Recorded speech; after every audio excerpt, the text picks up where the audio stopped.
सीमा एक गरीब परिवार से थी जिसके पिता पापड़ी चाट का ठेला लगाकर घर खर्च चलाते थे। उसके परिवार में उसकी माँ और उसके बाबा थे।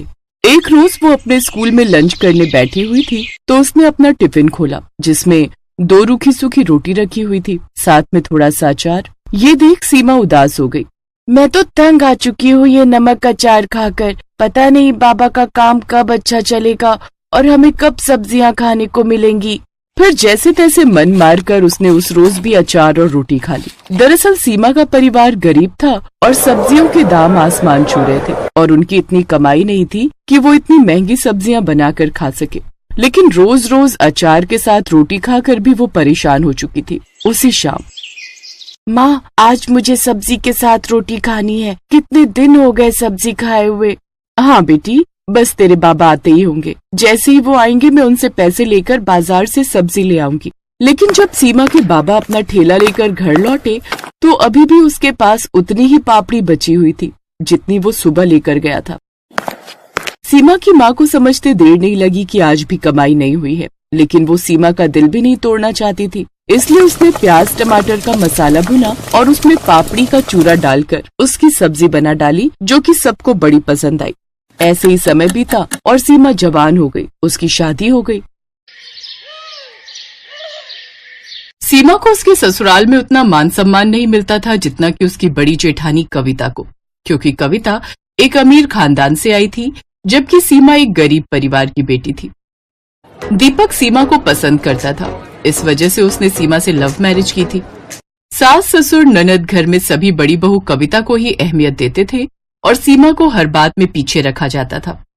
माँ जी, लड़का देखने में तो बहुत सुंदर है, हमारी पूनम के लिए अच्छा रहेगा। पूनम, तुम्हें कैसा लगा? बाबूजी के मोबाइल में फोटो है, देखी तुमने? हाँ हाँ, पूनम को इन्होंने दिखा दिया है, हम तो बस तुम्हें दिखा रहे थे। तुम इस घर की बड़ी बहू हो तो तुम्हारी भी तो पसंद नापसंद का हम ख्याल रखते हैं। हाँ, मुझे भी सही लग रहा है, पूनम के साथ जोड़ी बहुत अच्छी जमेगी। मैं भी बस यही सोच रही थी कि आपको पसंद आ जाएगा, और जब मेरी भाभी ने पसंद कर लिया तो समझो मैंने भी पसंद कर लिया। माँ बाबूजी, मुझे लड़का पसंद है। पूनम, दिखाना तो लड़का देखने में कैसा है।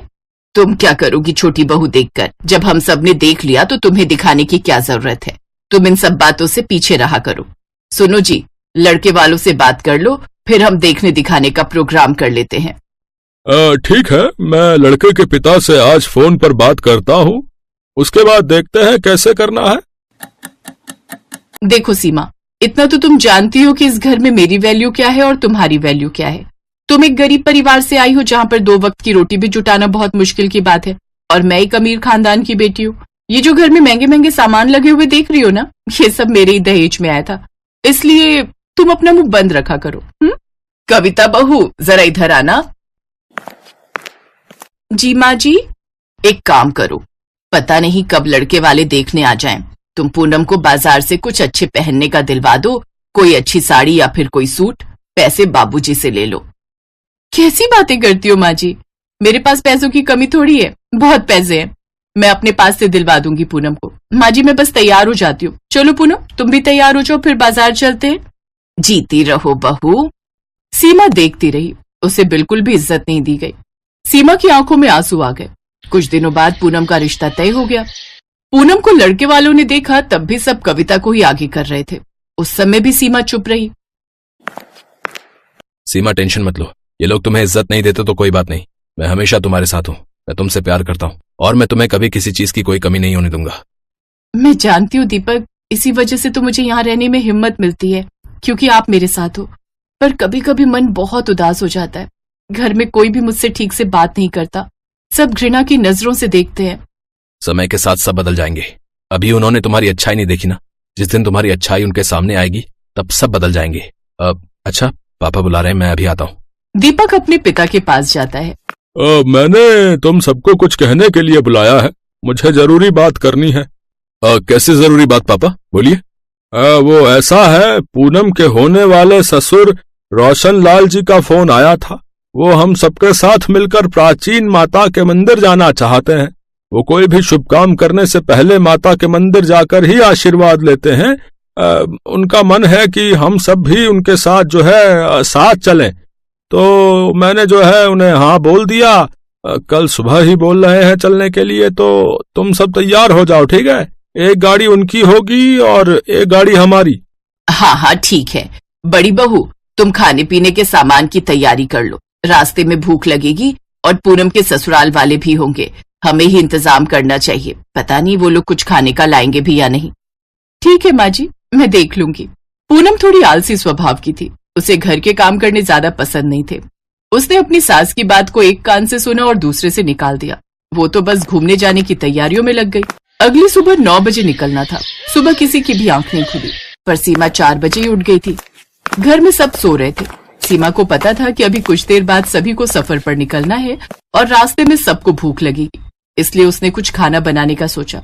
अरे घर में तो कोई भी सब्जी नहीं है, अब मैं सबके लिए क्या बनाऊं? तभी उसकी नजर सामने रखी पापड़ी पर जाती है, जो कुछ दिन पहले उन्होंने घर में चाट बनाने के लिए मंगवाई थी। वो उसी पापड़ी की सब्जी बनाकर तैयार कर लेती है, साथ में थोड़ी रोटियां भी बना लेती है। तब तक घर में सब उठ चुके थे। सब तैयार हुए और गाड़ी में बैठ गए। रास्ते में क्या खाएंगे ये किसी को चिंता नहीं थी, पर शायद एक सीमा ही थी जो समझदार थी और उसने खाने का सामान रख लिया। पूनम की होने वाली सास सीमा की सास के साथ ही गाड़ी में बैठी थी। सब मिलजुल कर 2 गाड़ियों में बैठकर यात्रा पर निकले। अरे मैंने तो ब्लड प्रेशर की दवाई खानी है, पर दिमाग ही नहीं आया कि खाने का डिब्बा पैक भी किया, पर घर पर ही भूल आई। क्या करूं, उम्र के साथ साथ याददाश्त भी कमजोर हो गई है। तभी तो सोच रही हूँ पूनम शादी होकर घर आ जाएगी तो सब कुछ जिम्मेदारियां संभाल लेगी। माँ, हम लोगों ने कुछ खाने का रखा था, माँ जी को दे देते ही दवाई ले लेंगी। कविता आगे वाली गाड़ी में है, एक बार पूछो अपने भैया को फोन करके। पूनम फोन करती है तो पता चलता है कि कविता ने खाने का कुछ भी नहीं रखा। सीमा गाड़ी में बैठी सब कुछ सुन रही थी। अब उससे रहा नहीं गया और वो बोली, आंटी जी, वो मैंने पापड़ी की सब्जी और रोटियां बनाई हैं। वो घर में सब्जी थी नहीं, इसलिए मैंने वही बना डाली। बचपन में माँ बनाती थी, उन्हीं से सीखा था। अरे वाह, पापड़ी की सब्जी, ये तो सुनने में ही बड़ी मस्त लग रही है। पापड़ी की सब्जी बनाने वाली बहू, जल्दी से परोस देना। ये तो बहुत अच्छी बात है आंटी जी, मैं अभी सबके लिए खाना परोस देती हूँ। तुमने कब बनाई बहू? वो माँ जी सुबह 4 बजे आँख खुल गई थी तो मैंने सोचा कुछ खाने का बना लेती हूँ। सीमा ने एक प्लेट पर रोटी और सब्जी रखकर पूनम की होने वाली सास को दी। भूख भी सभी को लगी थी। सभी ने पापड़ी की सब्जी रोटियों के साथ खाई। सबको वो पापड़ी की सब्जी बड़ी पसंद आई और सबने सीमा की खूब तारीफ की। सीमा के चेहरे पर एक संतोष वाली खुशी थी। अगर सीमा सुबह जल्दी उठकर खाना न बनाती तो आज सब भूखे रहते। पूनम के ससुराल वालों पर भी बहुत बुरा असर होता। पूनम, तुम्हारी सीमा भाभी बहुत समझदार है। मैं चाहती हूँ कि तुम भी अपनी सीमा भाभी की तरह समझदार बनो और हमारे घर को पूरी तरह संभाल लो। सीमा, तुम बहुत समझदार हो। सीमा, तुम जैसी बहू किस्मत वालों को मिलती है। तुमने आज हम सब की इज्जत बचा ली। तुमने आज एक समझदार बहू होने का फर्ज निभाया। जीती रहो बहू, जीती रहो।